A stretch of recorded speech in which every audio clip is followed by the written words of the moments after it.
अस्सलाम वालेकुम everyone and welcome back to my YouTube channel. Hope so you all are fine. आज हम CS 615 के लेक्चर नंबर 25 को डिस्कस करेंगे, जिसमें अभी तक हमारे पास प्लानिंग का टॉपिक ही कंटिन्यू है। और इसमें सबसे पहला जो टॉपिक है वो हमारे पास STP के एलिमेंट्स के बारे में है। लेकिन STP के एलिमेंट्स को देखने से पहले यहाँ पे प्रोजेक्ट प्लान के बारे में थोड़ा सा ओवरव्यू दिया गया है जो MCQs के लिए इंपॉर्टेंट है। इसके अलावा यहाँ से एक शॉर्ट क्वेश्चन भी बन रहा है। तो सबसे पहले आपको ये पता होना चाहिए कि प्रोजेक्ट प्लान जो है वो एक इटरेटिवली प्रोसेस होता है, मतलब कि एक ऐसा प्रोसेस होता है जिसे आप एक ही बार में फाइनलाइज नहीं कर सकते। सबसे पहले कॉन्सेप्ट्स एंड रिक्वायरमेंट फेज़ का रफ प्लान बनाया जाता है, मतलब कि रफली ये देखा जाता है कि कॉन्सेप्ट्स क्या होंगे, रिक्वायरमेंट्स क्या होंगी। फिर जैसे जैसे स्कोप एंड रिक्वायरमेंट क्लियर होती हैं तो एस्टिमेट्स वगैरह रिफाइन कर लिए जाते हैं। तो यहाँ पे जो इम्पॉर्टेंट है याद रखने वाली चीज़ है वो ये है कि प्रोजेक्ट प्लान के कितने फेजेस होते हैं और कौन कौन से होते हैं। ये इंपॉर्टेंट है MCQs के लिए भी और शॉर्ट क्वेश्चन के लिए भी आपसे पूछा जा सकता है कि प्रोजेक्ट प्लान के कितने फेजेस हैं और उनके नाम बताएं। अब यहाँ से हमारा जो मेन टॉपिक है वो स्टार्ट हो रहा है कि STP के जो मेन एलिमेंट्स हैं वो कितने हैं और कौन कौन से हैं। अगर तो ये शॉर्ट में आएगा तो सिर्फ आपको ये बताना पड़ेगा कि STP के कितने एलिमेंट्स हैं और कौन कौन से हैं, उनके नाम आपने लिस्ट कर देनी है। बट अगर ये लॉन्ग में आएगा तो आपको इसकी डिटेल भी लिखनी पड़ेगी। तो जिसमें सबसे पहला और अहम एलिमेंट जो है वो स्कोप की प्लानिंग करना होता है। स्कोप प्लानिंग क्या है ये मैंने आपको प्रीवियस लेक्चर्स में बहुत ब्रीफली समझाया है, इसलिए मैं आपसे बार बार कह रही हूँ कि अगर आपने अभी तक प्रीवियस लेक्चर्स नहीं देखे, नहीं सुने, तो वो लाजमी लें ताकि आपके कॉन्सेप्ट्स वहीं पे क्लियर हो जाएं और हमें बार बार ये चीज़ें दोबारा से रिपीट ना करनी पड़े। अब स्कोप प्लानिंग क्या होता है कि प्रोजेक्ट को डिटेल में डिफ़ाइन करना, मतलब कि प्रोजेक्ट का काम क्या है, कितना है, कैसे करना है, ये तमाम जो डिटेल है जिसे हम डिफ़ाइन करते हैं वो स्कोप प्लानिंग कहलाती है। इसके अलावा ये बताया गया है कि इसमें इनपुट्स क्या होंगे, आउटपुट्स क्या होंगी, ये वाली जो चीज़ें हैं, यानी कि प्रोजेक्ट प्लान में, यानी कि जब आपने प्रोजेक्ट के स्कोप को प्लान करना है तो उसमें इनपुट्स क्या हैं, आउटपुट्स क्या हैं, ये आपने MCQs के लिए भी प्रिपेयर करनी है कि इसमें जो इनपुट्स होती हैं वो प्रोडक्ट का डिस्क्रिप्शन हो सकता है, प्रोजेक्ट का चार्टर हो सकता है, इसके अलावा कंस्ट्रेंट्स एंड असम्पशंस की इनिशियल डेफिनेशन हो सकती है। तो ये इनपुट्स होती हैं। बट अगर हम इसकी आउटपुट देखें तो उसमें स्कोप स्टेटमेंट होती है, स्कोप मैनेजमेंट प्लान होता है और कुछ सपोर्टिंग डिटेल वगैरह होती है। तो ये यहाँ पे इसकी आउटपुट होती हैं। इसके अलावा ये बताया गया है कि जो प्रोजेक्ट टीम होती है वो मल्टीपल स्कोप स्टेटमेंट को डेवलप कर सकती है। ये MCQs में पूछा जाता है कि सिंगल स्कोप स्टेटमेंट होती है या मल्टीपल। तो जो प्रोजेक्ट की टीम है वो सिर्फ एक स्टेटमेंट नहीं बल्कि मल्टीपल स्कोप स्टेटमेंट को डेवलप कर सकती है, जो कि लेवल ऑफ डिकम्पोजिशन पे या फिर प्रोजेक्ट के साइज पे डिपेंड होती हैं। नेक्स्ट आपके पास जो सेकंड एलिमेंट है वो ऑब्जेक्टिव है, मतलब कि बिजनेस की रिक्वायरमेंट्स क्या होंगी। ऑब्जेक्टिव का मतलब बेसिकली होता है कि प्रोजेक्ट क्यों बनाया जा रहा है या फिर अगर कोई प्रोजेक्ट करना है तो वो क्यों करना है।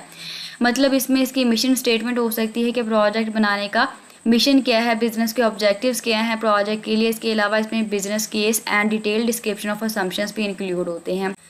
उसके बाद यहाँ पे थर्ड एलिमेंट है टेक्निकल अप्रोच। टेक्निकल अप्रोच का मतलब होता है कि सिस्टम को डेवलप किस तरह से करना है, यानी कि किस तरह से डेवलपमेंट करेंगे। इसमें कुछ चीज़ें इंक्लूड होती हैं, लाइक टेक्नोलॉजीज़ कौन सी यूज़ होंगी, इन हाउस डेवलपमेंट होगी या फिर कंसल्टेंट्स चाहिए होंगे, और डेरिवेटिव्स ऑफ एग्जिस्टिंग, मतलब कि जो एग्जिस्टिंग सिस्टम है वो भी हम यूज़ कर सकते हैं कि नहीं कर सकते, मतलब उसे दोबारा रीयूज़ किया जा सकता है कि नहीं किया जा सकता। इसके अलावा लेआउट एंड लेयर्स वगैरह का आर्किटेक्चर भी हमें देखना पड़ता है।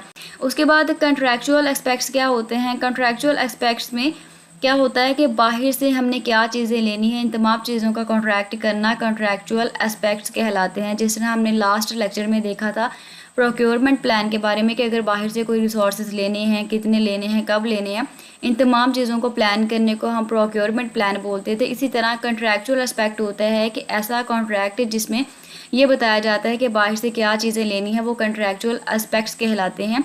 और इसमें क्या क्या रिसोर्सेज इंक्लूड हो सकते हैं, इसमें कंसल्टेंट्स हो सकते हैं, सॉफ्टवेयर सप्लायर हो सकते हैं, हार्डवेयर सप्लायर्स हो सकते हैं, इसके अलावा नेटवर्क या फिर इंफ्रास्ट्रक्चर सप्लायर्स भी शामिल हो सकते हैं। इसके बाद इंपॉर्टेंट MCQ ये है कि जो कॉन्ट्रैक्ट्स हैं उनके दो टाइप्स होती हैं, cost plus and fixed price.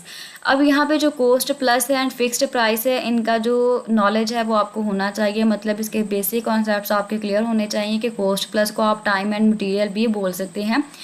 Cost plus में क्या होता है कि इस कॉन्ट्रैक्ट में डेवलपर को एक्चुअल कॉस्ट या फिर एग्री किया गया प्रॉफिट मिलता है। ठीक है, मतलब जैसे कि अगर कोई कार है वो रेंट पे देनी है, उसका जो रेंट होगा वो किसी घंटे के हिसाब से हो सकता है, दिन के हिसाब से हो सकता है, वीक के हिसाब से हो सकता है, मतलब जितना उसने रेंट पे जितना टाइम रखनी है कार, सिर्फ उसी का रेंट उसने पे करना है। लेकिन फिक्स्ड में क्या होगा कि आप पहले से तमाम चीज़ें फिक्स कर लेते हैं। लाइक अगर आप फाइनल ईयर प्रोजेक्ट बनवाते हैं तो उसमें क्या होगा कि फ़िक्स्ड प्राइस होती है कि आपको प्रोजेक्ट इतने में बना के दिया जाएगा, इतनी फ़ी ली जाएगी, इतना स्केड्यूल होगा, मतलब कि इतने टाइम में आपको आपका सिस्टम, आपकी जो एप्लीकेशन है वो आपको डेवलप करके दी जाएगी। तो ऐसा काम जिसमें आप पहले से तमाम चीज़ें फ़िक्स कर लेते हैं वो फ़िक्स्ड प्राइस कहलाती है। जिस तरह यहाँ पे इसकी एग्जांपल दी गई है कि अगर आप एक बस की टिकट खरीदेंगे तो आपको पता है कि टिकट के जो पैसे हैं वो बिल्कुल फ़िक्स हैं, उसकी डेस्टिनेशन भी फ़िक्स है, आपको पता है कि आपने कहाँ पे जाना, आपकी मंजिल कहाँ पे, बस का टाइम भी फ़िक्स है कि बस कितने टाइम में डेस्टिनेशन पे पहुँच जाएगी। तो ये फ़िक्स्ड प्राइस होती है, यानी कि जिसमें पहले से तमाम चीज़ें फ़िक्स होती हैं। उसके बाद अगला एलिमेंट है स्केड्यूल्स। स्केड्यूल क्या होता है कि ड्यूरेशन को स्केड्यूल बोला जाता है, मतलब कि स्केड्यूल डिफाइन करते हैं कि माइलस्टोन की स्पेसिफिक डेट्स क्या होंगी। माइलस्टोन बोलते हैं छोटे छोटे टास्क को, मतलब जब आप एक बड़े काम को छोटे छोटे पीसेस में डिवाइड कर देते हैं तो हर काम जो है वो माइलस्टोन बन जाता है, हर टास्क जो है वो माइलस्टोन बन जाता है। उसकी डेट्स वगैरह डिफाइन करना है कि एक टास्क को कितनी डेट्स में कितने दिनों में कंप्लीट करना है। इसमें वर्क ब्रेकडाउन स्ट्रक्चर यूज़ होता है। इसके अलावा इसमें एक स्केड्यूलिंग इंजन यूज़ होता है जिसे आप एमएस प्रोजेक्ट बोलते हैं। अगर आपने गैंट चार्ट बनाया होगा एमएस प्रोजेक्ट पे तो आपको आइडिया होगा कि आप किस तरह से वर्क प्लान बनाते हैं, गैंट चार्ट बनाते हैं। बिल्कुल इसी तरह स्केड्यूल को भी हम यहाँ पे डेवलप करते हैं। उसके बाद है रिसोर्स एलोकेशन, मतलब कि रिसोर्सेज को एलोकेट करना। इस एलिमेंट में डिसाइड होता है कि कौन से रिसोर्सेज होंगे, कितनी क्वांटिटी में होंगे, कितनी ड्यूरेशन के लिए यूज़ करने हैं। तो ये यहाँ पे रिसोर्स एलोकेशन कहलाते हैं। उसके बाद नेक्स्ट आपके पास जो एलिमेंट है वो एवेल्यूशन मेथड्स होता है। एवेल्यूशन मेथड का मतलब होता है कि प्रोजेक्ट परफॉर्मेंस कैसे चेक करनी है। यहाँ पे इसमें कुछ चीज़ें इंक्लूड होती हैं, मतलब कि टेस्टिंग वगैरह की जाती है, मॉनिटरिंग की जाती है, वेब ट्रेंड वगैरह फॉलो किए जाते हैं, डेटाबेस के लॉग्स होते हैं, ट्रांजैक्शन के लॉग्स होते हैं। इसके अलावा कुछ सेटअप्स वगैरह किए जाते हैं, मतलब कि सिस्टम को रिव्यू करने के लिए स्केड्यूल वगैरह का सेटअप करना। तो एवेल्यूशन मेथड में जो जो चीज़ें इंक्लूड होती हैं ये एमसीक्यूज़ के हवाले से भी इंपॉर्टेंट है। और इसके अलावा ये लॉन्ग क्वेश्चन बन रहा है, यानी कि जितनी भी एलिमेंट्स को हम पढ़ रहे हैं, स्टडी करेंगे, एक कंप्लीट आपके पास लॉन्ग क्वेश्चन है। उसके बाद इसका आखिरी element overview of a project management है, मतलब कि इस एलिमेंट में पॉसिबल प्रॉब्लम्स को आइडेंटिफाई किया जाता है, क्योंकि जो भी प्रोजेक्ट आपने बनाया होता है उसको कंप्लीट ओवरव्यू करना। इसमें देखा जाता है कि न्यू टेक्नोलॉजीज़ का कितना रिस्क आ सकता है, मतलब कि अगर कोई नई टेक्नोलॉजी यूज़ करेंगे तो उसका क्या रिस्क होगा, बिजनेस को क्या रिस्क आ सकता है। रिसोर्सेज वगैरह को देखा जाता है कि रिसोर्सेज में क्या इशूज़ आ सकते हैं, यानी कि कुछ प्रॉब्लम्स वगैरह होती हैं जो डिफ़ाइन की जाती हैं। इसके अलावा इसमें कंटीजेंसी प्लान्स भी डिफ़ाइन किए जाते हैं। और कंटीजेंसी प्लान्स में क्या चीज़ें शामिल, इसमें डेवलपमेंट मेथड्स होते हैं, मतलब कि किस तरह से किस मेथड से डेवलपमेंट की जाएगी, कुछ अल्टरनेटिव डेवलपमेंट मेथड्स वगैरह डिफ़ाइन किए जाते हैं। इसके अलावा ये है कि रिस्क को हैंडल किया जाता है, मतलब कि अगर कोई काम गलत हो जाता है तो बाद में फिर क्या करेंगे। तो ये कुछ चीज़ें हैं जो प्रोजेक्ट मैनेजमेंट में ओवरव्यू करनी पड़ती हैं। तो यहाँ तक आपका लेक्चर नंबर 25 कंप्लीट होता है। शॉर्ट सा लेक्चर है बट इसमें इंपॉर्टेंट लॉन्ग क्वेश्चन बन रहा है, यानी कि पूरा एक चैप्टर जो है वो लॉन्ग क्वेश्चन पे ही कंसिस्ट करता है कि एसटीपी के कितने एलिमेंट्स हैं और कौन कौन से हैं। तो अगर ये शॉर्ट में आएगा तो सिर्फ आपने इनके नाम लिखने हैं कि कितने एलिमेंट्स हैं और कौन कौन से हैं, बट अगर ये लॉन्ग में आएगा तो आपने इनकी डिटेल भी लिखनी होगी। इसके अलावा जो चीज़ें मैंने अंडरलाइन की हैं, मतलब जो लाइंस मैंने अंडरलाइन कर दी हैं जिनके साथ मैंने एमसीक्यू लिखा है, वो अपने ऑब्जेक्टिव पार्ट के लिए प्रिपेयर करना है।